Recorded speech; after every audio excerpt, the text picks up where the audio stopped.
نبی صلی اللہ علیہ وسلم نے ایک دعا سکھائی ہے, اللہم انی اعوذ بک من علم لا ینفع, اے اللہ اس علم سے تیری پناہ مانگتا ہوں جو فائدہ نہ پہنچائے. ہر نالج اچھی نالج نہیں ہوتی. آپ کو سب کے گھروں کا پتا ہے, کس کی بیوی بھاگ گئی, کس کا کس کے ساتھ چکر چل رہا ہے, کس کی بیٹی کا کہاں سے چکر چل رہا ہے, اور آپ کو میں ایک نالجیبل آدمی ہوں. یہ والی نالج شیطان کے پاس بولو زیادہ ہوتی. کچھ چیزوں سے جاہل رہنا یہ عالم ہونے کی دلیل ہوتی ہے, اور کچھ چیزوں کا علم ہونا یہ جاہل ہونے کی دلیل ہوتی ہے. آپ کو اپنے کام سے کام رکھو, تمہیں کیا یار کس کے گھر میں کیا ہو رہا ہے. کسی کو آپ موبائل پکڑا دو فوراً گیلری میں گھسے گا, ان باکس میں جائے گا, واٹس ایپ میں جا کے میرے ساتھ ہوا ہے یہ سب کچھ. اعتماد کر کے میں نے موبائل پکڑا دیا, پہلے ہوتا تھا, اب تو میں ہوشیار ہو گیا ہوں نا. جب میں نیا نیا مشہور ہونے لگا نا تو اچھے اچھے لوگ آتے ہیں, ماشاء اللہ حضرت جی, میں بڑا متاثر ہوتا ہے, اتنا نیک آدمی یار, یعنی مجھ سے اتنا زیادہ تمیز سے مل رہا ہے. اس کو موبائل پکڑا دیا کہ بھائی ویڈیو بنا لے, کم بخت گھس گیا کس میں, نمبر نکال لیے. اب میرے پاس ہر طرح کے نمبر آتے ہیں. ایک نے ایک شرارت کی, ایک خاتون ڈیورس طلاق یافتہ تھی, مسائل پوچھ رہی تھی, تو اس کے یاداشت, اس کا استفتاء آیا ہوا تھا میرے پاس طلاق کا, تو میں نے ڈیورس کے لفظ سے نا اس کو, تاکہ مجھے یاد رہے اس کی ہسٹری. اس نے دیکھا یہ طلاق یافتہ ہے, اس پہ لائن مارو. میرے موبائل سے نمبر نکال کے لائن مارنا شروع کر دی. سمجھ میں آ رہی ہے بات کہ نہیں آ رہی ہے؟ مجھے پتہ ہی نہیں ہو گیا رہا ہے وہ خاتون کہ میرا نمبر کہاں سے چلا گیا. پھر میں نے اس کو, پھر جب میں نے انکوائری کے پتا چلا کہ یہ اس طرح ہوتا ہے, گھر میں کسی کو بٹھاؤ, وہ درازیں کھول کے چیک کر رہا ہے, الماریوں میں گھس رہا ہے. بھائی یہ تو شوہر بیوی کے لیے یہ کام کرتا ہوا اچھا نہیں لگتا. بیگم کا موبائل عورتیں بھی کر رہی ہوتی ہیں, میاں کے موبائل, یہ جمشید ہے, جمشیدہ تو نہیں ہے کہیں, یہ محمود ہے کہیں, ایسا تو نہیں ہے لکھا ہوا محمود اور نکلے کیا. میں عورتوں سے کہتا ہوں تم شوہر کی پرائیویسی میں جتنا مرضی گھسو گی نا, تمہیں ٹینشن کے علاوہ کچھ بھی حاصل نہیں ہوگا. شوہر کے پاس تمہیں بے وقوف بنانے کے اتنے راستے ہیں, اتنے راستے ہیں, کیونکہ گھر سے جو گھر میں ہوتا ہے اس کی نگرانی ہو سکتی ہے, جو گھر سے باہر ہے اس کی کون نگرانی کرے گا. لیکن نہیں, ایک ہے کچھ نہ کچھ, پھر وہ لڑائیاں ہوتی ہیں, بدگمانیاں ہوتی ہیں, طلاقیں ہوتی ہیں. چھوڑ دو یار, تمہارا جب میاں گھر میں آتا ہے, بھائی میرے میاں سے اچھا اس کائنات میں کوئی بھی نہیں ہے, بہت شریف آدمی ہے, کبھی بھی انٹیوں کو نظر اٹھا کے نہیں دیکھتا, کبھی ضرورت ہو تو ٹکٹکی باندھ کے دیکھ لیتا ہے. اتنا بے حیا نہیں ہے کہ نظر اٹھا کے. چھوڑو, کیا ضرورت ہے, دنیا مسافر خانہ ہے بھائی.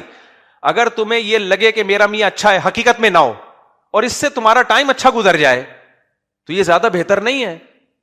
کیا خیال ہے؟ نہیں آ رہی سمجھ میں؟ دیکھو, عورت کو اگر یہ لگے کہ میرا میاں دنیا کا بہت اچھا انسان ہے, اور اس کا مرد کا سلوک اپنی بیوی کے ساتھ اچھا ہو, باہر کیا کر رہا ہے آپ یہ سمجھو کہ بہت اچھا ہے, کوئی غلط ایکٹیویٹی میں نہیں ہے, اور اس سے آپ کی زندگی ہنسی خوشی گزر کے ختم ہو جائے, آخرت میں پتا چلے کہ یہ ایسا تھا. دنیا اچھی گزر گئی کہ نہیں گزر گئی, تو آخرت میں تو اللہ آپ کو ویسے ہی آپ کے اعمال کا اچھا بدلہ دے دے گا. یہ نہیں تو کوئی دوسرا اچھا میاں اللہ آلٹرنیٹ کے طور پہ دے دے گا آپ کو. لیکن دنیا اچھی گزر گئی نا سکون سے, نہیں, پورا رپورٹ ہونی چاہیے, صبح نکل کے کدھر گیا, وہاں سے. اب میں دیکھ رہا ہوں جو میاں نے, ایک بات خوب سمجھ لو, میں تم لوگ کو خراب کرنا مقصد نہیں ہے, جب شادی ہوا کرے نا, بیگم کو شروع میں بتا دو کہ ریموٹ کنٹرول کی طرح مجھے کنٹرول کرنے کی کوشش مت کرنا. جن لوگوں نے شروع میں شریف شرفا بننے کی کوشش کی, کچھ لوگ ایسے نیک شریف شرفا ہوتے ہیں, جب شادی ہو گئی, بیگم صبح جا رہے ہیں, بیگم پوچھتی ہے, دلہن پوچھتی ہے کہاں جا رہے ہیں, بیگم آفس ٹائم ہو رہا ہے, تو آج تو چھٹی تھی آپ کی, چھٹی نہیں تھی لی آپ نے, نہیں میں اصل میں فوج میں ہوں یا کسی ایسے ادارے میں ہوں, میں چھٹی نہیں کر سکتا, یا میری ڈیوٹی بہت سخت ہے, کمپنی نے مجھے جو چھٹیاں دی تھیں پورے سال میں وہ لے چکا ہوں, تمہارے ابا نے شادی ڈیلے کی تھی, پوری نا رپورٹیں پیش کرنا شروع کر دے گا. بیگم کہتی یہ ہوتا ہے میاں. میں نے ایک سوال پوچھا, پورے تھیسس اس نے میرے سامنے رکھ دیے. پھر آپ صبح جا رہے ہیں, پوچھ رہی ہے آج لیٹ ہو گئے آدھا گھنٹہ. بیگم وہ اصل میں ٹریفک میں بہت پھنس گیا تھا. بیگم کہے کہ کتنا اچھا میاں ہے, اچھا ویڈیو بنا کے بھیجیں, ٹریفک میں پھنسے ہوئے آپ نے, آپ کیونکہ آپ کیا ہیں, فیئر ہیں, منافقت آپ کے قریب سے بھی نہیں گزری. بے وقوف ہے بھائی, یہ تو بے وقوف ہے. ابھی ہوتا کیا ایسے لوگوں کے ساتھ, آپ فیئر ہیں, آپ نے ویڈیو بنا کے بھیج دی, دیکھو ٹریفک میں پھنسا ہوا ہوں. بیگم کو اعتماد آ گیا, میرا میاں جھوٹ کبھی نہیں بولتا, ماشاءاللہ ایسا میاں ہوتا ہے. اس ٹائم پہ آپ پہنچ گئے, پھر صبح جا رہے ہیں, پھر کہیں دوستوں کے ساتھ بیٹھے ہوئے, اتوار کے بیان, بیگم نے پوچھا کہاں ہو, اتوار کے بیان میں بیٹھا ہوا ہوں. دوسری شادی سے متاثر تو نہیں ہو رہے؟ نہیں, آج مفتی صاحب کا یہ ٹاپک ہی نہیں ہے, یہ دیکھو میں تمہیں لائیو تھوڑا سا سنا دوں, وغیرہ وغیرہ. خدا کی قسم کچھ دنوں میں تمہاری جو حالت ہوگی نا, اور تم سے زیادہ خراب حالت تمہاری بیوی کی ہوگی. یہ وہ لاڈ ہے جس سے آپ کے گھر تباہ ہو جائے گا کل. جن لوگوں نے اس طرح سے زندگی گزاری ہے, زندگی عذاب میں آ گئی ان کی, اور بالآخر نقصان اس کا عورت کو ہی ہوگا, نقصان عورت کو ہوگا. میں کبھی گھر سے باہر ہوں نا, میرے گھر والوں کا فون آئے کہاں ہیں, کہ تو کہیں ہوں, بس یہ رپورٹ پیش کرنا میرے ذمہ ضروری نہیں ہے. اس میں ان کا فائدہ ہے, ان کو عادت ہی نہ ڈالو اس کی. 20 جگہ ہوتی ہیں جہاں انسان پھنسا ہوا ہوتا ہے, نہیں جا سکتا ٹائم پہ. ہمارے ابھی ہم پنجاب سے آ رہے تھے, فلائٹ لیٹ, اب دھن کی وجہ سے فلائٹوں پہ فلائٹیں لیٹ ہوئے جا رہی ہیں. 5 گھنٹے لاہور ایئرپورٹ پہ بیٹھے رہے, پھر لیٹ, پینسل ہی ہو گئی اگلے دن. اب وہ کیا بولوں گا, کسی کے گھر کی باتیں نہیں کرنی چاہیے. تو ہمارے ایک ریلیٹو تھے, ان کی بیگم کا فون آیا, وہ یقین ہی نہیں کر رہی کہ فلائٹ کینسل ہوئی ہے, وہ یقین ہی نہیں کر رہی کہ, وہ کہہ رہی ہے ٹوپی کرا رہے ہو. صحیح ہے نا.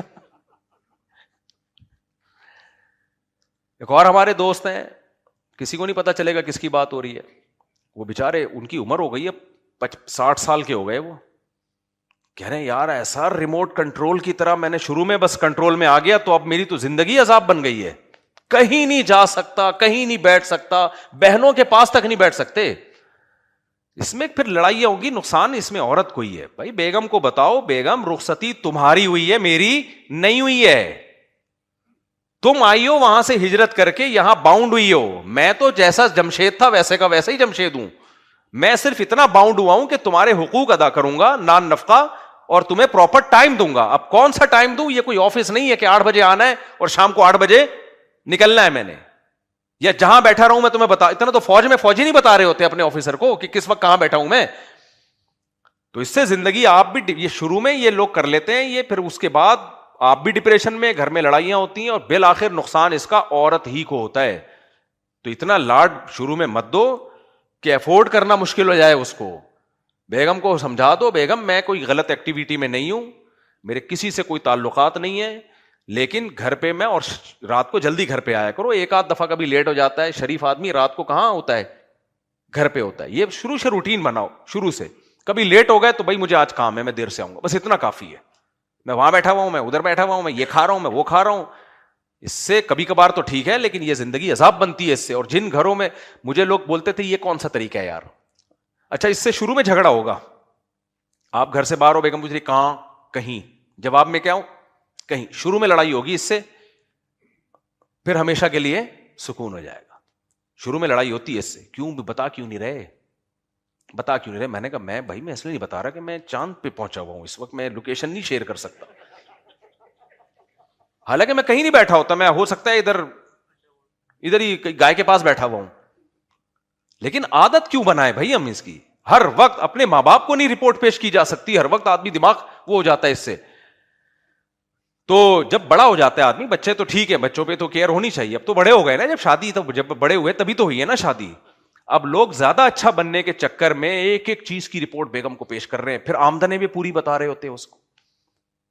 لوگوں نے بہت نیک بن کے ایسا کیا, پوری تنخواہ لا کے بیگم کو پکڑا دی کہ ٹوٹل میری آمدنی ہے. اب پھر پورے مہینے بیگم سے بھیک مانگتے رہتے ہیں, وہ پان گٹکے کے پیسے دے دو, یہ دے دو. نتیجہ کیا نکلتا ہے, نہ وہ کہیں صدقہ کر سکتے ہیں, نہ بزنس میں آگے سوچ سکتے ہیں. اب کوئی بہت ہی نیک شریف بیگم, نیک تو ہونا الگ بات ہے, لیکن اتنا کسی کا دماغ ہو, وہ 100 میں کوئی ایک خاتون ایسی ہو سکتی ہے جو پھر آپ کا ساتھ دے, ورنہ تو بھائی بڑے مسائل ہو جاتے ہیں اس سے. آج ہی کی بات ہے, ایک صاحب آئے کہنے لگے میرے بیگم, میں نے گھر بنایا, میری بیگم کہہ رہی میرے نام کر دو. آج ہی کی بات ہے. تو آپ سے مشورہ لینا, کر دوں.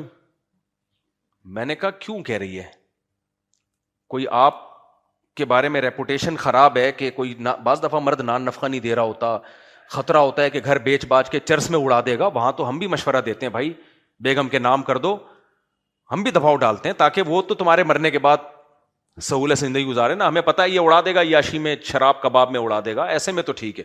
لیکن پڑھا لکھا آدمی ہے, نارمل آدمی ہے, بچوں کا خرچہ اٹھا رہا ہے. اب وہ کہنے لگے مجھے بہت دباؤ ہے, میرے بچے بھی بہت دباؤ ڈال رہے ہیں کہ گھر میں بیگم کے نام کر دوں, اور میری بیگم بھی بہت دباؤ ڈال رہی ہے کہ گھر کس کے نام کر دو, میرے نام کر دو. میں نے پوچھا کوئی نان نفقے میں پرابلم؟ کہہ رہے نہیں کوئی شکایت نہیں ہے. تو میں نے کہا پھر کیوں؟ کہہ رہے بس وہ کہہ رہی ہے کہ آپ کو مجھ سے محبت نہیں ہے, کیا ہم پہ اعتماد نہیں ہے. میں نے کہا عجیب بات ہے. میں نے کہا 1 لاکھ روپے دے دو. کہتے ہیں کیوں؟ پوچھو گے نا آپ کیوں, کیا آپ کو مجھ پہ اعتماد نہیں ہے؟ میں نے کہا بھائی یہ حماقت نہیں کرنا, آپ کے مرنے کے بعد وہ آپ کے بیوی بچوں ہی کا ہے, اور آپ کی صحت سے بھی لگ رہا ہے کہ آپ کے مرنے کا چانس. ان کو میں نے کہا نہیں, دل چاہ رہا تھا کہنے کا. تو یہ بات ہی غلط ہے بھائی آپ کے مرنے کے بعد جائے گا نا, اگر اللہ نہ کرے بیگم پہلے مر گئی تو وہ تو ویسے ہی دینے کا فائدہ ہی نہیں ہے پھر.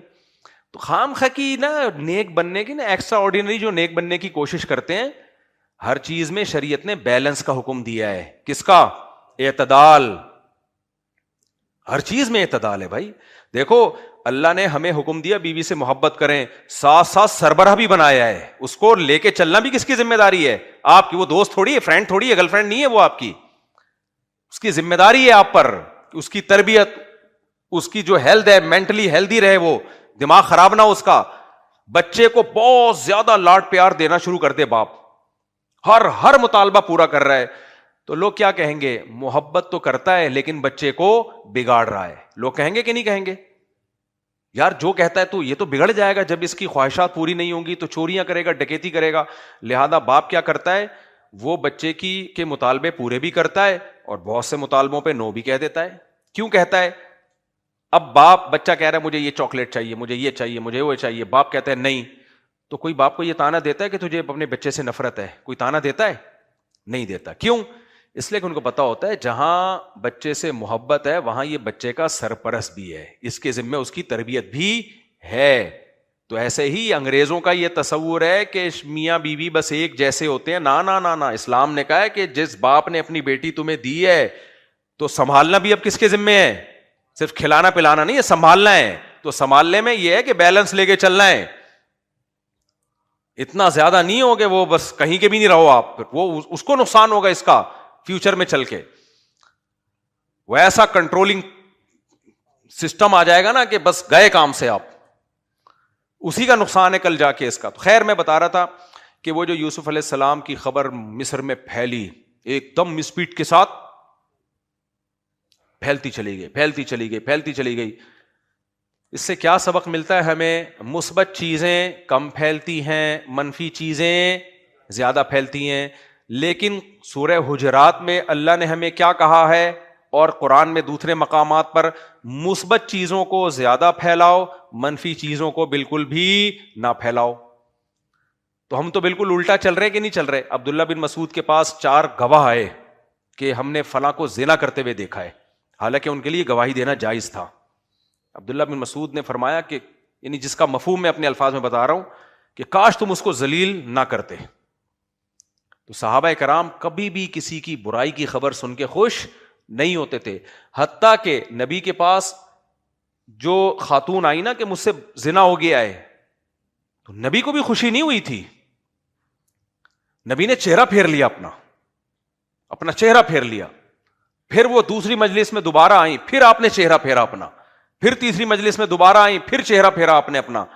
ہماری کیا حیثیت, ہماری کیا ہے؟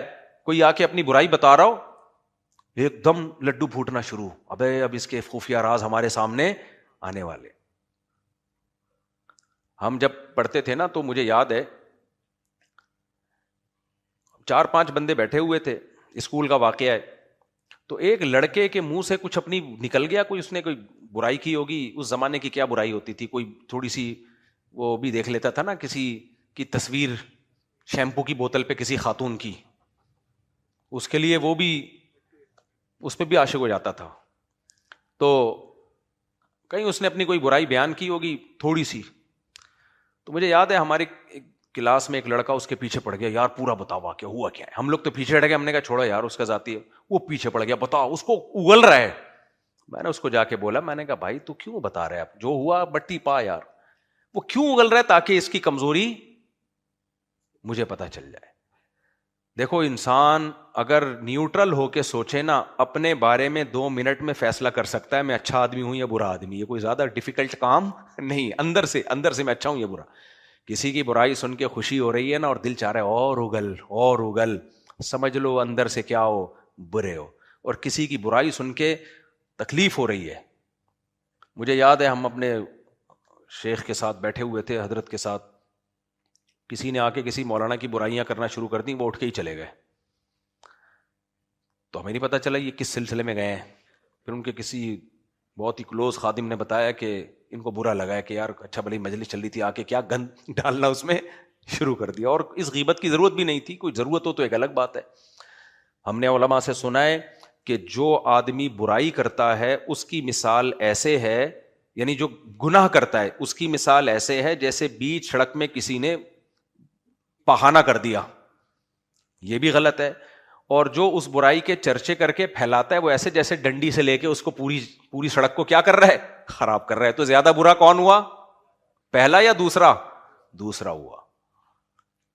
تو اس لیے میرے بھائی ہمیں ایک چیز کی ضرورت ہے, منفی سوچ کو کیا کر دیں, ختم. ہم سب بہت زیادہ منفی سوچتے ہیں ہر سطح پہ.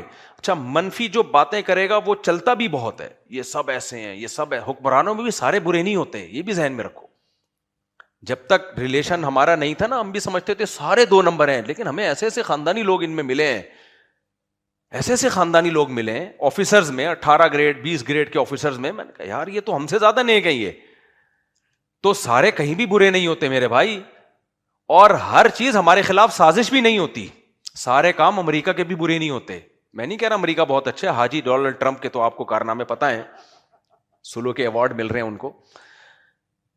لیکن ہر چیز میں نیگیٹو سوچنا کہ وہ جو یہ کر رہا ہے تو اس کا مقصد یہ ہے, حالانکہ اس کا مقصد نہیں ہوتا. بعض دفعہ وہ کر رہا ہوتا ہے, چلو یار انگریز بھی انسانیت کی خدمت کر لیتے ہیں, کافر بھی کر لیتے ہیں.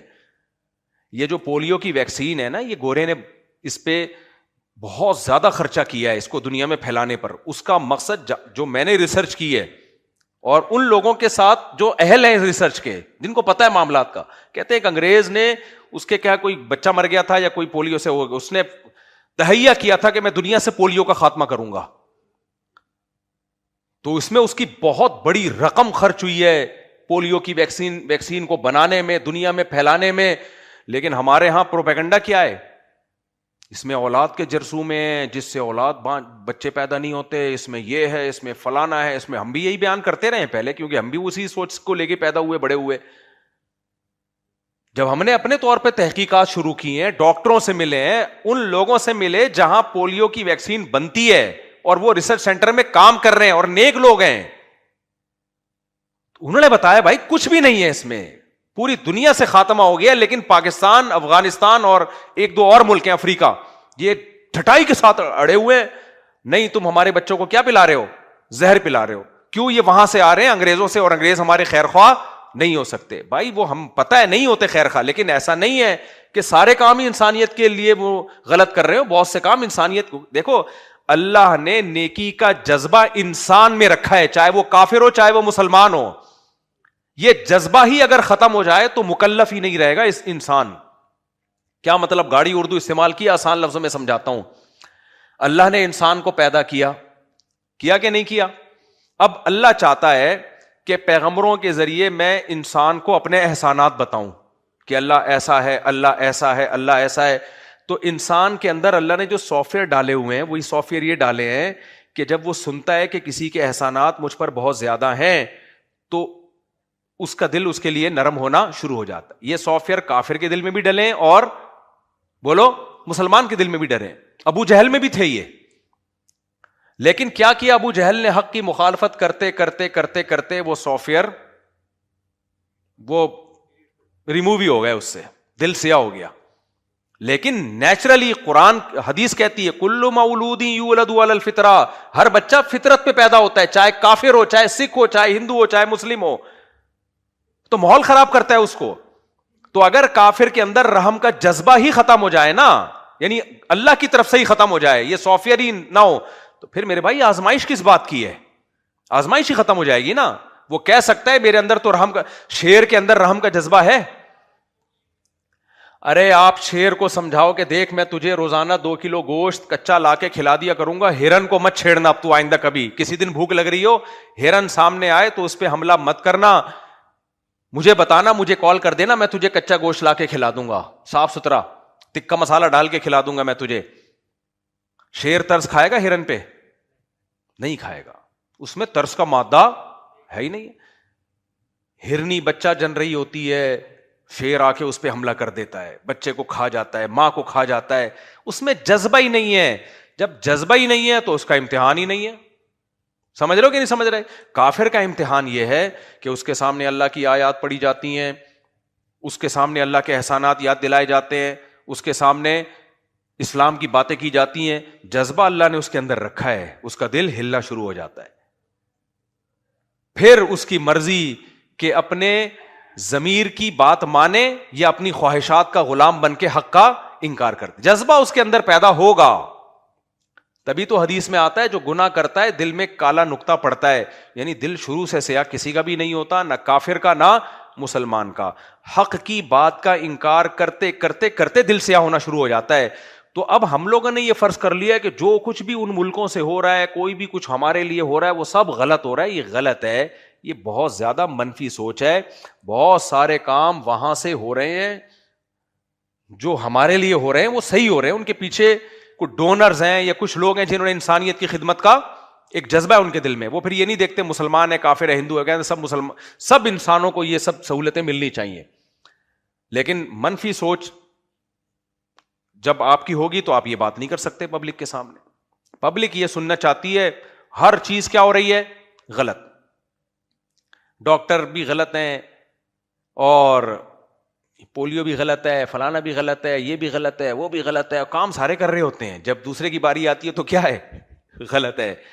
اس سوچ سے اپنے آپ کو نکالو. یہ اسکالرز کی بات شروع ہوئی تو میں نے اس پہ بات کی. جو اسکالر بھی ہر وقت منفی باتیں منفی باتیں منفی باتیں منفی باتیں. اچھا, ایک اور اہم بات آئی. کچھ دن پہلے ایک بڑے اسکالر کو مجھے سننے کا موقع ملا, وہ ہسٹری بیان کر رہے تھے. ہسٹری میں کیا بیان کر رہے ہیں؟ خلافت راشدہ جب سے ختم ہوئی ہے تو اسلامی حکومت آئی نہیں ہے. اسلامی حکومتیں بولو آئی نہیں. سب ظالمانہ جابرانہ حکومتیں تھیں جس کو محدثین فقہا علماء سپورٹ کرتے رہے, ناجائز سپورٹ. سب یہ بنو امیہ بھی, بنو عباس بھی, خلافت عثمانیہ بھی, اندلس کی مسلمانوں کی خلافت وہ بھی, اور 1000 سال جو ہندوستان میں مسلمانوں کی حکومت, سب 2 نمبر. سب کیا تھے؟ نہیں یاری سمجھ میں میرا خیال ہے بات. سب کیا تھے؟ سب 2 نمبر. اور ظلم یہ کہ یہ مولوی انہی کو سپورٹ کرتے رہے, ایسی 2 نمبر حکومتوں کو. میں نے کہا یار یہ آدمی اگر انگریز یہ بات کر رہا ہوتا, ہندو یہ بات کر رہا ہوتا, ہم کہتے اسلام دشمنی میں کر رہا ہے. کیا خیال ہے؟ یہ ہے مذہبی, ان کا دعویٰ یہ ہے کہ ہم اسلام کی خدمت کر رہے ہیں اور تاریخ کو ہم لوگوں کے سامنے کھول کھول کے بیان کر رہے ہیں. میں نے کہا کوئی انگریز یا کوئی ہندو یا کوئی سکھ جب یہ سنے گا کہ تمہارے خلفائے راشدین کے بعد سے لے کے اب تک کوئی انسان کا بچہ پیدا ہی نہیں ہوا ہے حکمرانوں میں, وہ کہے گا اب کیا, اب 1400 سال کے بعد تم پیدا کرو گے. اس زمانے کے لوگوں کا تقویٰ آپ دیکھو, ان کا علم آپ دیکھو, ان کی تہجد کی نمازیں, ان کے صدقہ خیرات. امام بخاری کی تاریخ پڑھو آپ, امام ابو حنیفہ کی تاریخ پڑھو آپ, امام ترمذی کی تاریخ پڑھو آپ کہہ سکتے ہو تو امام بخاری تھے. بھائی جب اس ٹائپ کے لوگ کسی سوسائٹی میں ہوتے ہیں تو پھر اس ٹائپ کے لوگ پیدا ہوتے ہیں. ایسا نہیں ہوتا لاکھوں میں ایک ہی پیدا ہو جائے. نہیں آئے سمجھ میں بات؟ کسی جگہ کا کوئی بہت بڑا سائنٹسٹ ہے تو اس کا مطلب یہاں سائنسدان پیدا ہو رہے ہیں, یہ ان میں سپیریئر نکل آیا. یہ نہیں ہوتا کہ سارے جاہلوں ایک آئنسٹائن پیدا ہو گیا وہاں پہ, یہ نہیں ہوتا. تو امام بخاری جیسے لوگ جس ہسٹری میں پیدا ہوئے ہیں اس کا مطلب اس ٹائپ کے لوگ تھے جن میں ایک امام بخاری وہ تھوڑا سا اور آگے نکل گئے, جس میں ابو حنیفہ اور امام احمد بن حنبل جیسے فقہا پیدا ہو رہے ہوں جس سوسائٹی میں, اس کا مطلب اس زمانے میں ایسے پیدا ہوا کرتے تھے. یہ تھوڑے سے ایک قدم آگے نکل گئے اس لیے مشہور ہو گئے. لیکن ایسی تاریخ بیان کی جاتی ہے کہ سب غلط, 2 نمبر. میں نے کہا اب یہ لائے گا اوریجنل وہ والی خلافت جو خلفائے راشدین لے کر آئے تھے, باقی سارے کیا کر رہے تھے, گھاس کھا رہے تھے. ایک سے میں نے کہا بھائی یہ بنو امیہ کی بھی اسلامی حکومت تھی, بنو عباس کی بھی اسلامی حکومت تھی, اور خلافت عثمانیہ بھی اسلامی حکومت تھی, اور جو مغلوں کی حکومت تھی اس میں بھی قانون اسلامی تھا. کہہ رہے ابے یہ اسلامی نہیں تھا، یہ فقہی تھا.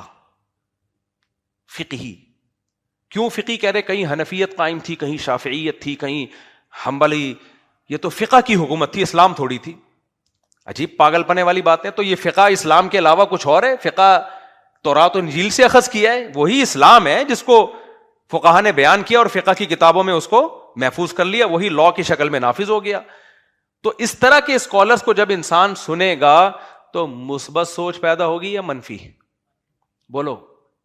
اور جب یونیورسٹیوں میں اس ٹائپ کے بیانات ہوں، لڑکوں میں اس ٹائپ کے بیانات ہوں، جو نئی جنریشن جب ایسا منفی سوچ لے کے وہ بڑی ہوگی تو اس سے کوئی خیر کی امید مت رکھو. میرے بھائی ہمارا بڑا شاندار ماضی ہے. اگر آپ صرف لڑائیوں کی ہی تاریخ پڑھو گے تو پھر تو آپ کو لگے گا مسلمان لڑتے ہی رہے ہیں، کیونکہ 1400 سال کی لڑائیوں کو ایک کتاب میں جمع کر دیا نا. اور آسان مثال دیتا ہوں، آپ میں سے کسی کی شادی کو 30 سال ہو گئے ہوں گے، کسی کو 25 سال، کسی کو 20 سال. کیا خیال ہے؟ ایسا ہی ہے نا. آپ کے اپنی بیگم سے جب رخصتی ہوئی تھی اس کے بعد سے لے کے جس دن جھگڑا ہوتا آپ کسی کتاب میں لکھ دیتے کہ میں نے اپنی بیگم کو یہ کہا، جواب میں اس نے سینڈل ماری. ٹھیک ہے، آج تاریخ ہے فلاں تاریخ، اتنے بج کے اتنے منٹ میں میں نے یہ والی گالی دی، رپلائی میں یہ والی گالی آئی. یعنی جب جب پھڈا ہو رہا ہے وہ چیزیں آپ نوٹ کر رہے ہو. 30 سال میں ایک چھوٹی سی کتاب تو بنے گی کہ نہیں بنے گی؟ اب وہ کتاب جب بعد میں کوئی پڑھے گا وہ کیا سمجھے گا؟ یہ تو گدھے کے بچے ہیں، انسان کے بچے ہیں ہی نہیں یہ. حالانکہ آپ بڑی محبت سے رہ رہے ہوگے، 8-10 بچے ہو چکے ہوں گے آپ کے.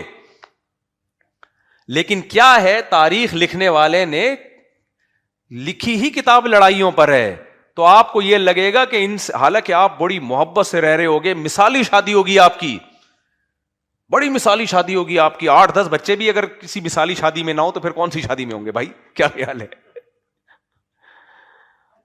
میرے پاس آتے ہیں نا میاں بیوی کا کیس، بعض دفعہ کہہ رہے ہوتے ہیں کہ وہ ہماری کبھی بنی نہیں ہے، 6 بچے ہو چکے ہوتے ہیں ان کے، کبھی ہماری بنی نہیں ہے. عورت کہتی ہے اس نے مجھے کبھی محبت دی نہیں ہے. تو میاں بھی کہہ رہا ہوتا ہے آج تک کبھی تمیز سے بات کی نہیں ہے. بہرحال میں نے کہا رپورٹ تو یہ ہے، اب میں اس رپورٹ کو مانوں یا آپ کی رپورٹ کو مانوں؟ اتنی نفرت ہوتی تو 6 بچے کیسے ہو جاتے میرے بھائی؟ اتنی نفرت اگر ہوتی تو شیطان ہے جو بیچ میں بلا وجہ کی غلط فہمیاں ڈال رہا ہے. مطلب چل رہی ہے زندگی کی گاڑی.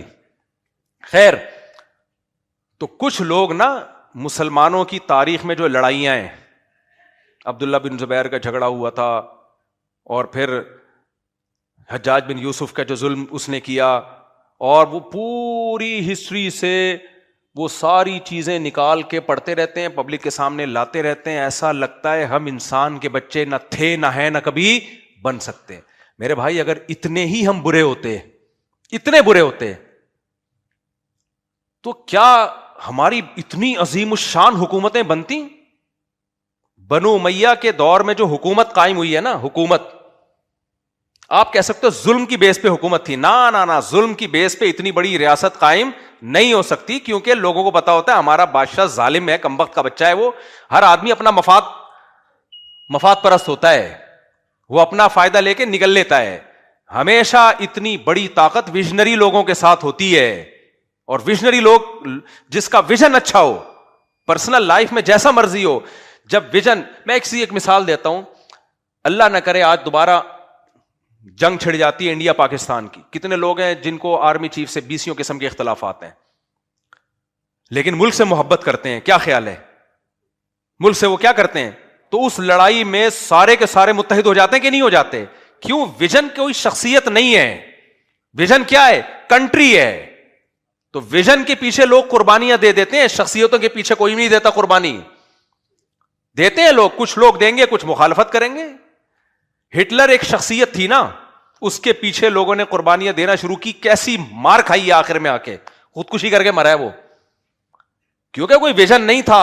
اور اگر ویژن تھا بھی وہ بیوقوف بنانے والا ویژن تھا کہ دنیا پہ ہم نے حکومت کرتی، ہم جرمن ہیں، ہم بہت پڑھے لکھے ہیں، اور ہم ویسے ہیں اور ویسے ہیں. یہ سب کو پتا تھا بیوقوف بنا رہا ہے ہمیں. کیوں؟ ہم کیا الگ سے کوئی سونے کے نیوالے کھا کے بڑے ہوئے ہیں بھائی؟ ہم بھی ویسے انسان ہیں جیسے پولینڈ والے ہیں، جیسے فرانس والے ہیں، جیسے برطانیہ والے ہیں، سب ایک ہی جیسے ہیں نا. لیکن غلط چیز پہ جو چیز قائم کی تھی اس نے ظلم بھی بے انتہا کیا اور ایسا ریورس گیئر لگائے کہ ایسا جرمنی انسان کا بچہ بنا, ایک جاپان کو بھی ریورس گیئر لگا اور ایک جرمنی کو بھی ریورس, دونوں سے زیادہ نیک دنیا میں آپ کو کوئی ملے گا ہی نہیں. تو یہ نیک ان کو قرآن و سنت نے نہیں بنایا. یہ جب رشیا نے چترول لگایا نا, ایک طرف سے رشیا نے کوٹا, ایک طرف سے امریکہ نے کوٹا, دونوں طرف سے فوجیں آگے مل گئی تھی اور جرمنی بیچ میں پس گیا. اور وہ ہٹلر کی جو باتیں تھی اور پروپیگنڈے اس کے ہو رہے تھے, ہم یوں, وہ جا کے اس نے اپنے آپ کو مارا ہے. رپورٹ یہی ہے, پتہ نہیں خود مرا ہے یا کس نے مارا ہے, واللہ عالم.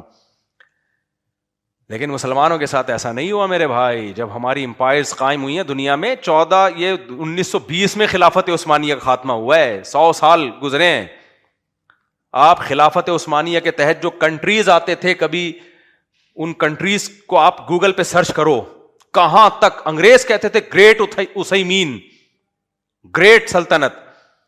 اور یہ ہندوستان میں جو ہماری 1000 سال حکومت قائم ہوئی ہے, یہ کیا چھوٹا ملک تھا؟ پورا پاکستان, پورا بنگلہ دیش, پورا برما دنیا کی سب سے بڑی آبادی تھی یہاں پہ. چائنا پہ ہم نے حکومت کی, آج بھی چائنا میں بے شمار مسلمان ملیں گے آپ کو. تو یہ جو اتنی بڑی حکومت, اور بنو امیہ کے دور میں بادشاہ نے, اس وقت بنو امیہ کا جو ملک تھا, اس نے کہا تھا کہ اے بادل, تو بادل جا رہا تھا نا اس کے اوپر سے, وہ کہتا تھا کہ کہیں بھی برسے مجھے غم نہیں ہے, کیونکہ دنیا میں جہاں برسے گا پیداوار کا جو ٹیکس ہے وہ کس کے پاس آئے گا؟ میرے پاس آئے گا. تو یہ سارے ہی 2 نمبر, سارے ہی چور اچکے, ایسا نہیں ہوتا میرے بھائی. یہ مسلمانوں کی تاریخ کا ایک شاندار ماضی ہے. اسی میں سائنٹسٹ پیدا ہو رہے ہیں, ابو حنیفہ پیدا ہو رہے ہیں, امام شافعی پیدا ہو رہے ہیں, امام بخاری پیدا ہو رہے ہیں, اتنے بڑے بڑے علامہ البیرونی پیدا ہو رہا ہے. اور ایک ہندو کا میں نے خود یہ کلپ سنا ہے, ایک ہندو اسکالر ہے, بڑے انصاف کی بات کی اس نے کہا کہ آج آپ کو نا 100-150-200 سال میں آپ کو 400-500 سال 15ویں صدی عیسوی کے بعد انقلاب آیا نا یورپ میں, اس کے بعد آپ کو ہر فیلڈ میں سائنٹسٹ ملیں گے آپ کو, مسلمانوں میں بھی, انگریزوں میں بھی, جیپنیز میں بھی, فرینچ میں بھی, ہر طرح. لیکن آپ ذرا 500-600 سال پیچھے چلے جاؤ نا, ہر فیلڈ میں, سائنس کی کسی فیلڈ میں بھی اگر نام آتا ہے, صرف مسلم اسکالر. دنیا پہ سکہ ہی صرف اور صرف ہمارا چل رہا تھا, تہذیب صرف تھی ہی ہمارے پاس. اتنا شاندار ماضی, اور سارے کرپٹ, سارے 2 نمبر. کیوں؟ وجہ کیا ہے؟ وہ لڑائیوں والی چیزیں پڑھ رہے ہوتے ہیں بیٹھ کے. آپ اگر علمی کارناموں والی کتابیں پڑھو گے تو آپ کا دماغ مثبت بننا. بنو امیہ کے سے ہمیں بھی کچھ چیزوں میں اختلاف ہے, لیکن یہ نہیں کہ سارے ہی غلط تھے. محمد بن قاسم بھی لٹیرا, چور, ڈاکو, صحیح ہے نا؟ ارے بھائی 17 سال کی عمر میں دیبل فتح کرنے والا چور اچکا وہاں موبائل سنیچنگ کر رہا ہوتا, وہ موبائل گلیوں میں وہ کر رہا ہوتا. اس کو ایک دفعہ نقشہ دیا ہے اس نے, بادشاہ نے, جو خلیفہ تھا نا, کہ یہ علاقہ ہے, تو اس نے ایسے نقشہ پڑھا ہے, کوئی گوگل میپ نہیں, اور اس کے دماغ میں ازبر ہو گیا. ہاں ٹھیک ہے, اس کے ساتھ ظلم یہ ہوا کہ جب بنو عباس کی خلافت آئی ہے تو انہوں نے بنو امیہ کے سب لوگوں کو, جو بھی سرکردہ لوگ تھے, ان کو قتل کیا, انتقام لیا. یہ غلط کیا, لیکن بنو عباس میں اس غلط میں بہت سے اچھے لوگ بھی تھے. بنو عباس کے دور میں جتنی سائنسی ترقی ہوئی ہے, میں نے ایک دفعہ اس پہ مطالعہ کرنا شروع کیا, میرے دماغ کی چولیں ہل گئی تھیں. کتنی بڑی بڑی لائبریریاں تھیں ہمارے یہاں. یہ جو انقلاب آیا ہے نا یورپ میں 15ویں صدی کے بعد, جو وہاں سائنسی انقلاب آیا ہے, یہ انقلاب کی وجہ بھی ہم بنے ہیں. ورنہ ابھی تک عیسائیت رہتی وہاں, وہ پادریوں کا وہ جاہلانہ نظام رہتا جو پادریوں نے لوگوں کو الو بنایا ہوا تھا. وہ کیا تھا؟ گورے ہماری یونیورسٹیوں میں جب پڑھنے کے لیے آتے تھے, بولتے تھے ایک ان کے مسلم اسکالرز ہیں, کیسی نالجیبل باتیں کر رہے ہوتے ہیں, یہ ان کے یہاں سائنٹسٹ بھی پیدا ہو رہے ہیں, مذہب اور سائنس اور ٹیکنالوجی اور سائنس اور دنیاوی علوم ساتھ ساتھ چل رہے ہیں. اور ایک ہمارے یہاں جب جاؤ تو پادری کہتا ہے زمین کو گول کہنے پر بھی گورنمنٹ کی طرف سے پابندی ہے. اور اتنے, وہ تو تحریف شدہ کتاب تھی نا ان کی, اور پادریوں نے کہا گناہ بھی ہوگا تو ہم سے آ کے معاف کرواؤ, اللہ کو نکال دیا انہوں نے. اور عقائد بھی غلط. وہاں سے تو انقلاب آیا بھائی, مذہب کو ریاست سے کیا کرو, الگ کرو. پھر انہوں نے 180 یو ٹرن لیا, بالکل ہی 180 ڈگری پہ چلے گئے, مذہب کو نکال کے باہر پھینک دیا. اس کا نتیجہ نکلا سائنسی ترقی تو کر لی, لیکن تہذیب مارکیٹ سے شارٹ. شراب, زنا, ابا اما, اولڈ, وہ جو سیٹ اپ چلتا رہتا ہے میں بتاتا رہتا ہوں. تو ہماری وجہ سے ہی تو ان لوگوں کو بار بار میں ایک شعر سناتا ہوں نا, علامہ اقبال تو کوئی مولوی نہیں تھے نا. میں تو جرمنی میں علامہ اقبال کا گھر اسپیشل دیکھنے کے لیے بہت دور گیا تھا. مجھے پتا چلا نا جرمنی میں فلاں شہر میں علامہ اقبال کا گھر ہے, یہاں آ کے بیٹھا کر, میں نے کہا لے کے چل بھائی ہمیں. ہم گئے, پھر وہاں اقبال کا ہم نے گھر دیکھا. جرمن نے بڑی ویلیو دی علامہ اقبال کو بھائی, بڑی عزت دی ان لوگوں نے. تو علامہ اقبال یورپ میں بہت رہے ہیں. آپ یہ سیالکوٹ میں جائیں نا، علامہ اقبال کی جو تاریخی چیز، ان کی انگلش رائٹنگ دیکھ کے آدمی حیران ہو جاتا ہے، یار کیا انگلش تھی اور کیا اردو تھی، کیا فارسی تھی، کتنی زبانوں پہ، جرمن بھی آتی ہوگی جب جرمنی میں رہے ہیں. تو اقبال نے جو کہا نا، جب یورپ گئے علامہ اقبال، تو انہوں نے کہا کہ مگر وہ علم کے موتی کتابیں اپنے آبا کی جو جا کے دیکھیں یورپ میں تو دل ہوتا ہے سیپارا. کہتے ہیں میں نے جب یورپ میں گیا ان کی لائبریریوں میں مسلمان سائنسدانوں کی کتابیں دیکھیں تو میرا دل ٹکڑے ہو گیا کہ ہائے، یعنی کیا ہماری چیزیں یہ پڑھ رہے ہیں. تو آپ کا کیا خیال ہے وہاں تفسیروں کی کتابیں دیکھی تھی؟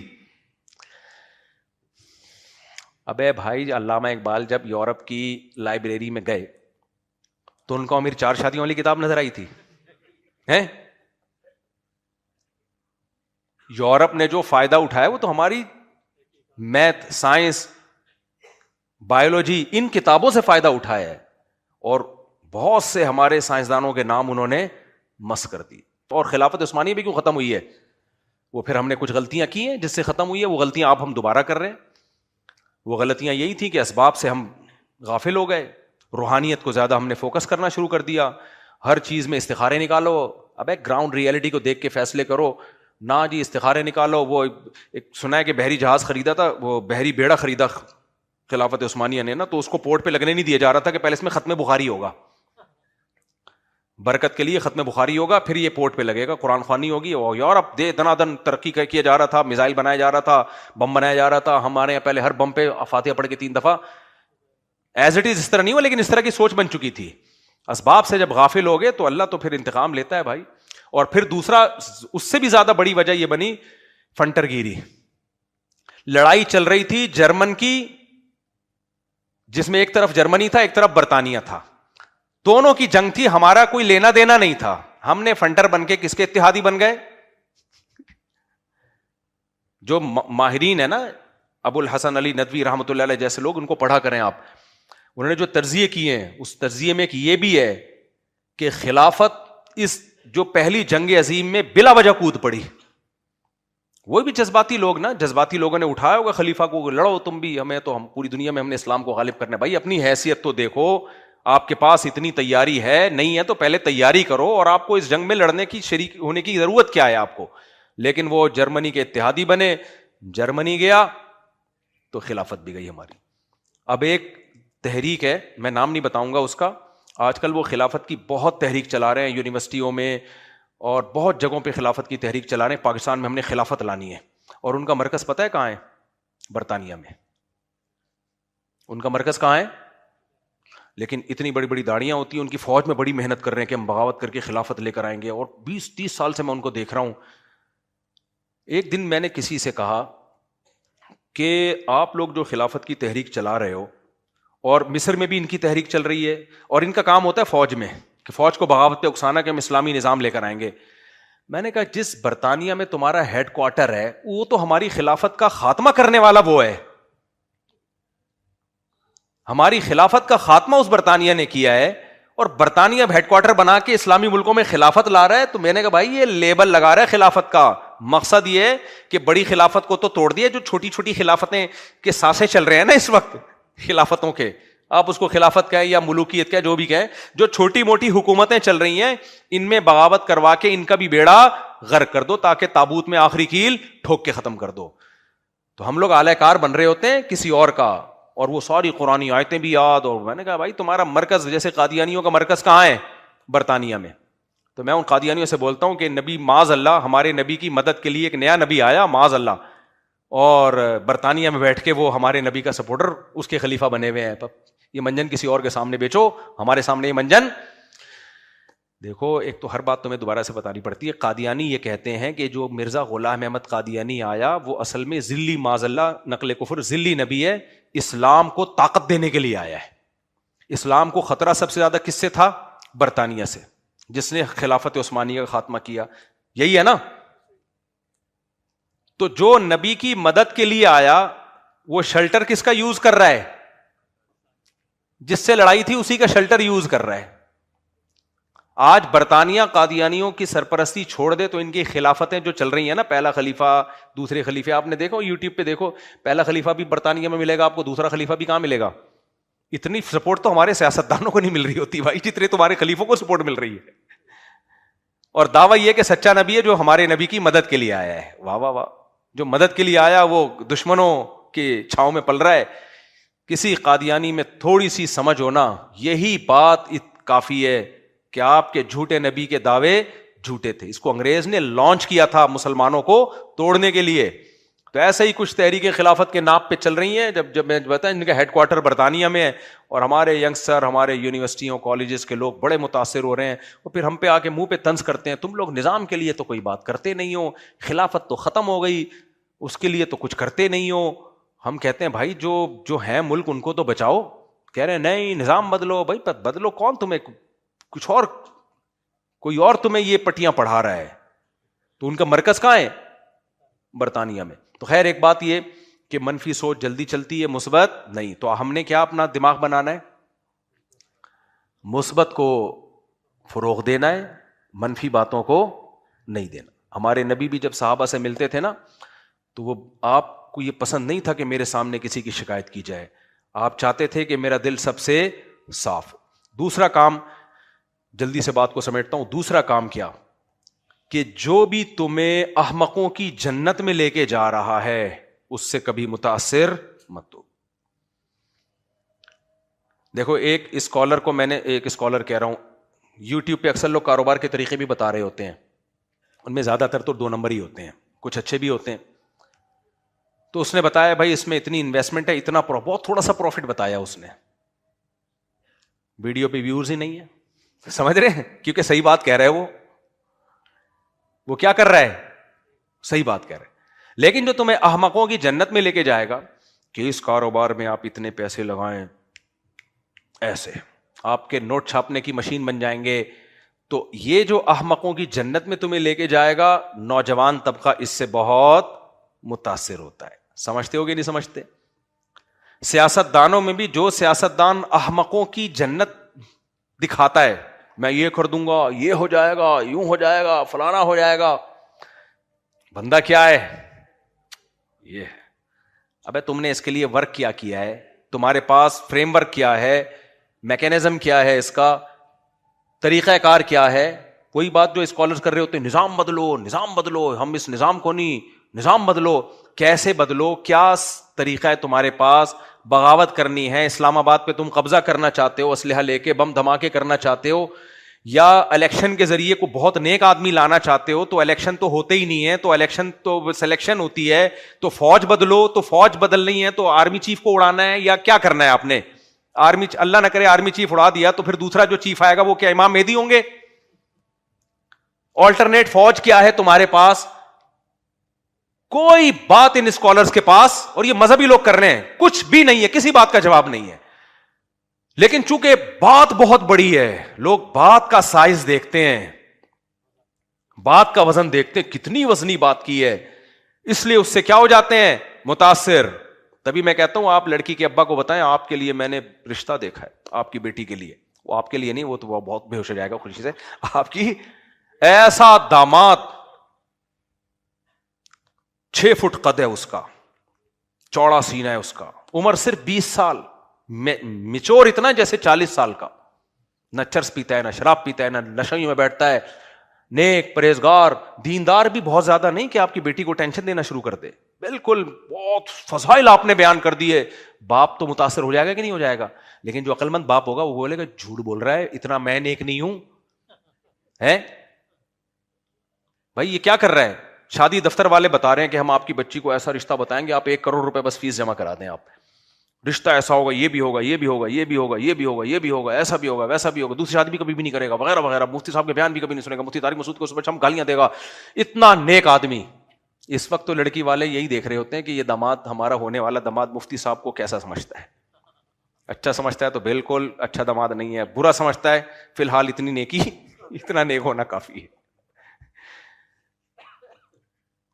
تو جو ایسے باغ دکھا رہا ہو اتنا نیک اور آپ فیس جمع کرا دیں, عقل مند کیا کہے گا, بھائی یہ پیسے بٹورنے کے چکر میں اتنا نیک کوئی بھی بولو نہیں ہوتا, اتنا نیک کوئی بھی نہیں ہوتا بھائی.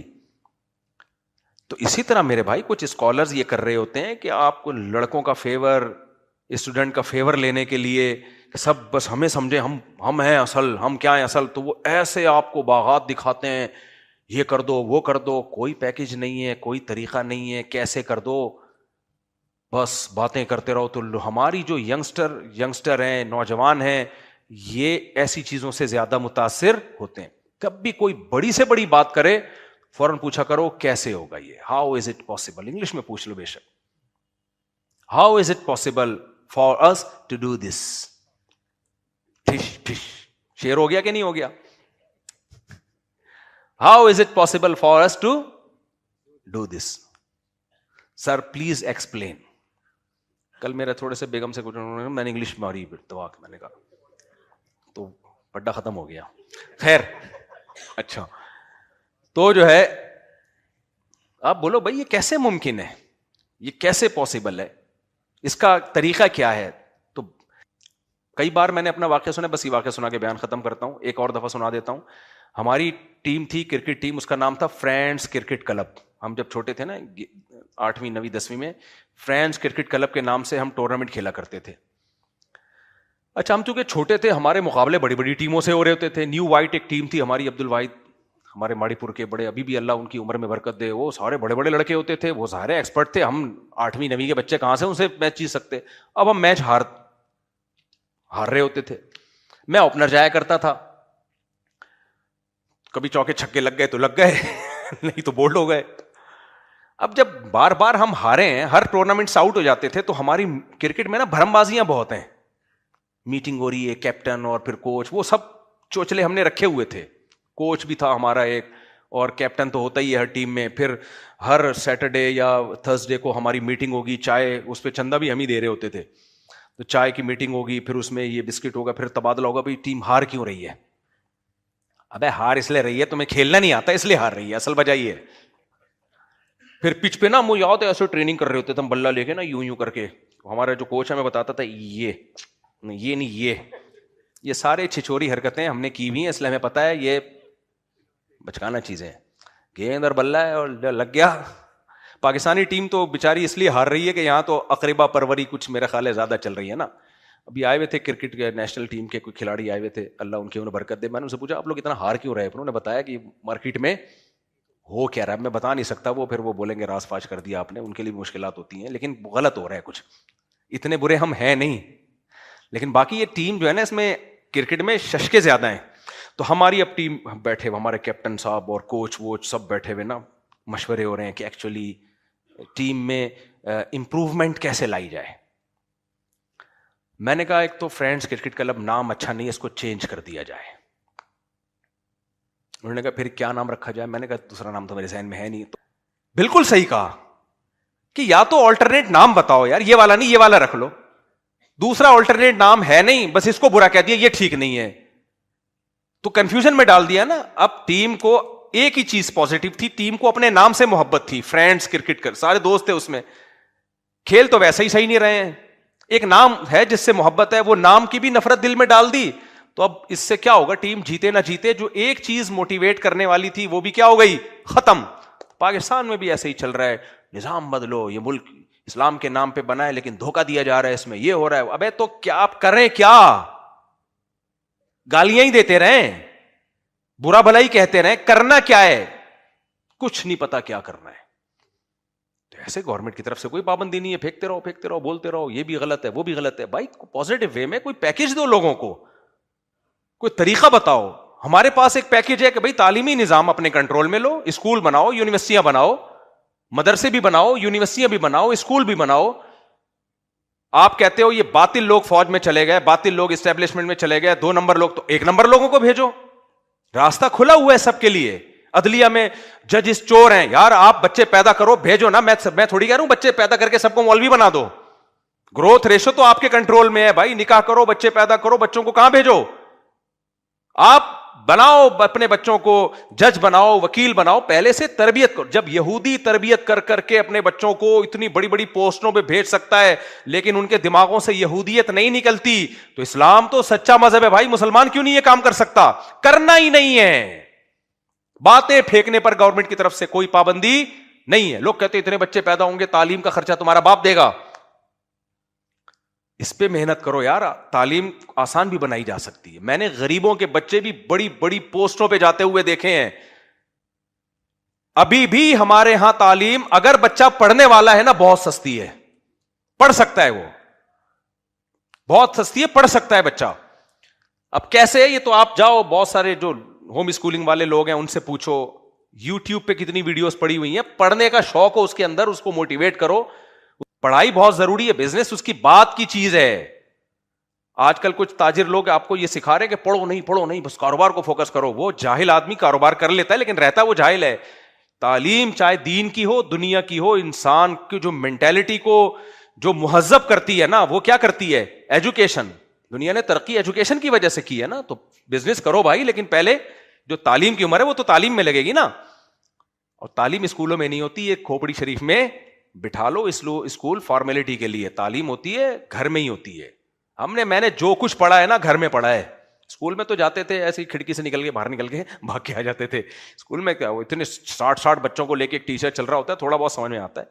تو خیر, تو اس لیے جو بھی احمقوں کی جنت میں تمہیں لے کے جا رہا ہے, بڑے بڑے باغ دکھا رہا ہے اور بس بولے بھائی بس کر, لمبی لمبی پھینکنے کی ضرورت نہیں ہے. کوئی بھی چیز ایسی ہو جو سوٹیبل ہو. تو دو باتیں آج کا بیان جو میں ٹاپک لے کے چلا تھا 100% اس سے چینج ہوا ہوں میں. ٹاپک اس پہ بات نہیں ہوئی, اگلے ہفتے پھر لے کے چل لیں گے. لیکن دل دعا ہوتی ہے جو کام کی باتیں اللہ وہ کہلوا دے. دو ہی باتوں کا خلاصہ نکلا, منفی ذہنیت کو ختم کرو. نمبر 2, احمقوں کی جنت سے نکلو. کوئی بھی بات جب کرے ریزنیبل بات ہو تو پھر اس کی بات سننی بھی چاہیے, سنجیدگی سے مشورہ بھی کرنا چاہیے. اور صرف گلے ہی پھاڑ رہا ہے بیٹھ کے, منفیت پھیلا رہا ہے, تو یہ باتیں بولو ماشاء اللہ بہت اچھا بول لیتے ہو آپ, بس اتنا ہی کافی ہے, اس سے زیادہ آگے جانے کی ضرورت نہیں ہے. اللہ تعالی ہمیں سمجھنے کی, عمل کی توفیق عطا فرمائے. میں نام لینے میں بہت بڑی بڑی غلطیاں کرتا ہوں, یہ میری عادت ہے بچپن سے, یہ ٹھیک نہیں ہو رہی ہے. ابھی امریکہ میں یہ ہوا, جن کے ہاں میں ٹھہرا تھا, ہمارے ہوسٹ نے کو پتا تھا میں نام بھول جاتا ہوں. انہوں نے مجھے بتایا ان کا نام معاذ ہے, ان کا نام ہے, پھر بھول گیا, معیز ہے, کچھ اس طرح کا نام تھا, معاذ اور معیز. اور یہ آپ رات ان کے ہاں مہمان ہیں, یہ بہت آپ سے محبت کرتے ہیں, خدا کے لیے ان کا نام نہیں بھولنا. یہ ابھی کا واقعہ ہے, ابھی جو میرا امریکہ سفر ہوا تھا نا, خدا کے لیے ان کا نام, کیونکہ آپ 6 مہینے بندے کے ساتھ رہتے ہو اور پھر پوچھ رہے ہو تو آپ کا نام کیا ہے, وہ کون ہے, پہچاننے سے انکار کر دیتے ہو. خدا کے لیے ان کا نام نہیں بھولنا. میں نے کہا انشاءاللہ. اگلے دن مجھے ایئرپورٹ جانا تھا اور یہی مجھے لے کے جا رہے تھے ایئرپورٹ, تو میں نے نام یاد کر لیا. میں نے کہا ایک کا نام یہ ہے, ایک کا نام ابھی بھی ہو سکتا ہے یہی یہ ہو یا کوئی اور نام ہو, واللہ عالم. خیر میں نے دماغ میں بٹھا لیا, نہیں بھولوں گا. اگلے دن ہمارا بیان بھی ہوا, وہ میرے ساتھ ساتھ, چائے بھی, ناشتہ بھی انہی کے گھر پہ, رات ڈنر بھی انہی کے گھر پہ. پھر مجھے ایک وہ چاہیے تھا, امریکہ میں نے انگریزوں کو دیکھا ہے وہ ایک نہاتے ہیں بالکل 0 ٹیمپریچر پانی کر کے, اس میں نا یخ ٹھنڈے پانی سے نہانا بہت فائدے مند ہے صحت کے لیے. تو مجھے وہ بھی لینا تھا کہ میں اس میں برف ڈال کے نا تھوڑا گرمیوں میں بہت فریش ہو جاتا ہے آدمی اس سے. تو وہ بھی انہوں نے مجھے گفٹ ہی کر دیا, یعنی مجھے لے کر گئے, مجھے شرم آ رہی تھی, انہوں نے کہا نہیں ہماری طرف سے گفٹ ہے. ایئرپورٹ جانے سے پہلے راستے میں ایک جنرل اسٹور پہ انہوں نے اتنا خوبصورت مجھے گفٹ بھی دے دیا. واہ بھائی واہ, مزے ہو گئے بھائی. تو وہ جو ہمارے ہوسٹ تھے انہوں نے کہا اب ان کا نام بتاؤ. میں نے کہا مجھے یاد ہے, اور میں نے دونوں کے غلط نام بتائے. وہ سر پکڑ کے بیٹھ گیا کہ یار خدا کے لیے غیرت بھی کوئی چیز ہوتی ہے. انہوں نے ڈنر کرایا, رات ان کے گھر میں سوئے آپ, صبح ناشتہ انہوں نے کرایا, آپ کو اتنا اچھا گفٹ دیا, انہوں نے شاپنگ کرا رہے ہیں نا واللہ جا کے, اس شاپنگ میں انہوں نے مجھے وہ گفٹ دیا. ایئرپورٹ یہ چھوڑنے جا رہے ہیں اور بندے کا نام لے رہے ہو, کانفیڈنٹلی غلط نام لے رہے ہو. تو یہ کچھ سافٹ ویئر مینوفیکچرنگ فالٹ ہے یہ. تو اس لیے میں یہ اس لیے بتا رہا ہوں, قصے کہانی نہیں سنا رہا کہ میں اگر آپ کسی کا نام لینے میں غلطی کر لوں نا تھوڑا ناراض, تبھی میں نام پتہ ہے کیسے سیو کرتا ہوں, عجیب طریقے سے, کیونکہ مجھے پتا یاد نہیں رہے گا, تو میں اس کی علامتیں سیو کرتا ہوں. ایک لڑکا تھا بڑا موٹا سا گول سا, بڑی خدمت کیا کرتا تھا یہاں مسجد میں, جب میں زیادہ مشہور نہیں تھا تو بہت خدمت کرتا تھا. تو مجھے یہ تھا کہ یار یہ کہیں بھی فون کرے گا مجھے پتہ ہی نہیں ہوگا, میں نے اس کا نام رکھ لیا موٹو. میرے مقصد اس کو چھیڑنا نہیں تھا, مجھے یہ تھا کہ جب اس کی کال آئے تو میں سمجھ تو جاؤں نا کہ کون ہے یہ. تو موٹو. ایک دن وہ بیٹھا ہوا میرے سامنے اور کہتا ہے آپ نے میرا نمبر سیو کیا ہے؟ میں نے کہا ہاں کیا ہے. اب میرا خیال تھا کسی علامت سے محفوظ کیا ہوگا. میں نے کہا آپ مس کال دو. مس کال دی تو آر لکھا موٹو. کہہ رہے یار آپ نے مجھے یہ. میں نے کہا بھائی کسی کے سامنے نہیں کہتا, یہ محبت میں کیا ہے تاکہ آپ مجھے یا. ایک کا نام میں نے سیو کیا ہوا ہے, ابھی کیا بولوں, مگرمچھ. اس کی ایک ہسٹری ہے. کیوں؟ مجھے پتا ہے میں اس نام سے یاد رکھوں گا بندہ, اس کے اوریجنل نام سے مجھے بندہ یاد, وہ تو انسلٹ سمجھے گا, لیکن مجھے پتا ہے یہ انسلٹ نہیں ہے, یعنی مجھے بندہ یاد رہے گا.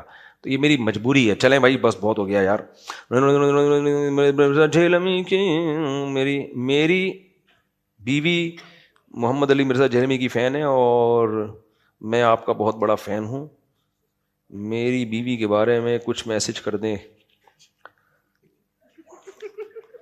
ایک صاحب نے مجھے کہا کہ آپ لوگ کہتے ہو کیکڑا کھانا جائز نہیں ہے نا امام حنیفہ کے نزدیک. اب کسی کی شادی ہو گئی کسی شافعی لڑکی سے, تو وہ تو کیکڑا کھا رہی ہوگی, حنفی کیکڑا نہیں, تو یہ گھر چلے گا کیسے؟ تو میں نے کہا بھائی یہ تو فقہی اختلاف تو ہمیشہ سے رہا ہے, تو کوئی بات نہیں, وہ کیکڑا کھا لے, یہ کیکڑا. اب میری ایک بیگم جھینگا کھاتی ہے, میں تو نہیں کھاتا, تو اس میں کون سی ایسی پرابلم والی بات ہے؟ اب آپ کی شافی میں شادی ہو گئی, وہ 1 رکعت وتر پڑھے, آپ حنفی ہو آپ 3 رکعت, اس میں کون سا طوفان آ گیا؟ تو صحابہ میں بھی اختلاف تھا نا بھائی. عصر کی نماز کچھ صحابہ نے پڑھ لی, کچھ نے کہا نہیں حدیث کا یہ مطلب نہیں, یہ مطلب ہے, ہم وہاں جا کے پڑھیں گے تو ختم. اتنے کوئی اتنی وہ مسئلہ نہیں ہے کہ کوئی بہت بڑا ایشو نہیں ہے. تو اگر وہ مرزا جہملی کو سن رہی ہے تو وہ سنتی رہے. ہاں کوئی مسئلہ آپ کو لگے کہ بھائی یہ آپ سمجھتے ہو کہ غلط ہے, تو وہ مجھ سے پوچھو, پھر میں دلائل کی دنیا میں بتاؤں گا کہ یہ مسئلہ کیا ہے. پھر بھی اگر وہ دلائل سے نہیں قائل ہو رہی ہے تو پھر یہ مینوفیکچرنگ فالٹ ہے. پھر یہ کیا ہے؟ Manufacturing fault. کی سنتوں میں 4 رکعتوں میں سورہ فاتحہ کے ساتھ سورت ملانا ہے. نیز فرض ظہر کی 4 سنتوں میں یا کوئی بھی 4 سنتیں یا نوافل ان میں چاروں رکعتوں میں سورت ملانا واجب ہے. جان کر اگر سورت نہیں ملائیں گے نماز دوبارہ پڑھنی پڑے گی. میری بیوی کا عقیدہ ہے کہ حضرت علی کی شان ابو بکر سے اوپر ہے. نہیں, یہ اہل سنت والجماعت کے خلاف ہے. اہل سنت والجماعت کا عقیدہ ہی قرآن و سنت کی روشنی میں. اہل سنت والجماعت کہتے کس کو ہیں؟ جو سنت اور صحابہ کو مانتے ہیں. شیعہ حضرات صحابہ کو نہیں مانتے, تو ان کی رائے وہ جانے. ہم تو صحابہ کو مانتے ہیں, اور حدیث سے ہمیں حکم دیا ہے کہ صحابہ کو مانو. تو صحابہ نے جو سب سے پہلا نمبر دیا ہے, اور خود سیدنا علی نے جو سب سے پہلا نمبر دیا ہے, وہ کس کو دیا ہے؟ حضرت ابو بکر کو دیا ہے. تو یہ عقیدہ ٹھیک نہیں ہے. باقی پڑھے نہیں کرو اس پہ, مان جائے ٹھیک ہے, نہیں مانی تو بھی کوئی بات نہیں. وہ کیکڑا کھا لے, آپ کیا کھا لو, آپ نہیں کھاؤ کیا یار. مفتی صاحب میں نے منت مانی تھی کہ میں امتحان میں پاس ہو گیا, 1 ماہ کے اندر اندر ایک قرآن پاک پڑھوں گا, مگر کسی وجہ سے 1 ماہ سے زیادہ. قرآن پڑھنے کی منت پوری کرنا واجب نہیں ہے. منت واجب ہوتی ہے عبادت کی, جو عبادت مقصودہ ہے. عبادت مقصودہ کہتے ہیں نماز ہے, زکوٰۃ ہے, صدقہ ہے, روزہ ہے, ان چیزوں کی منت واجب ہوتی ہے. اگر کسی نے کہا میرا یہ کام ہو گیا تو میں ایک قرآن پڑھوں گا, تو یہ واجب نہیں ہے. ویسے پڑھ لیں, اچھی بات ہے. مفتی سے آپ کے بیٹے کی شادی کا کیا ہوا؟ جو میرے بس میں ہے وہ تو میں کنٹرول کر سکتا ہوں, جو میرے بس میں نہیں ہے وہ کیا کر سکتا ہوں. ابھی تاریخ دی ہے انہوں نے, تو ہم نے بھی دے دی تاریخ. پتہ نہیں اس تاریخ سے پہلے کیا مسئلہ ہے. مودی صاحب اگر کوئی دکان کرائے پر ہے, میں نے جب نکاح کیا تھا نا, تو ان لڑکی والوں نے مجھ سے کہا تھا 6 مہینے کا ٹائم ہے, 6 مہینے بعد شادی کریں گے. میں نے کہا ٹھیک ہے, 6 مہینے بعد اگر مجھے کوئی اور مل گیا تو میں وہاں چلا جاؤں گا. اور کیا, میں باؤنڈ نہیں ہوں 6 مہینے کا, اگر کوئی نہیں ملا تو دوبارہ ٹرائی مار لوں گا. تو انہوں نے کہا نہیں ہم تو 6 مہینے بعد. میں نے کہا بھائی آپ کی مرضی ہے, میں 6 مہینے تک اپنے آپ کو پابند نہیں کر سکتا. تو انہوں نے کہا آپ کو جلدی کیا ہے؟ میں نے کہا دیر بھی کیا ہے بھائی, جلدی کی کوئی وجہ نہیں, تو دیر کی بھی تو کوئی وجہ, کوئی معقول وجہ ہو تو ٹھیک ہے, کوئی معقول وجہ نہیں ہے. ایویں ہی تیاری کرنی ہے تو تیاری, جب پیسہ میں خرچ کر رہا ہوں تو آپ کو کس چیز کی تیاری کرنی ہے؟ تو شکر ہے سمجھ میں آ گیا, ورنہ بچے ماموں کہہ رہے ہوتے ہم کو. مفتی صاحب اگر کوئی دکان کرائے پر ہے کہ مالک مکان کی زمین میں بورنگ کرا کر RO پلانٹ لگائے تو اس کی کمائی حلال ہوگی؟ اچھا, مالک مکان کی زمین پہ بورنگ کرائیں گے نا, تو اس بورنگ کا مالک مکان ہی ہوگا.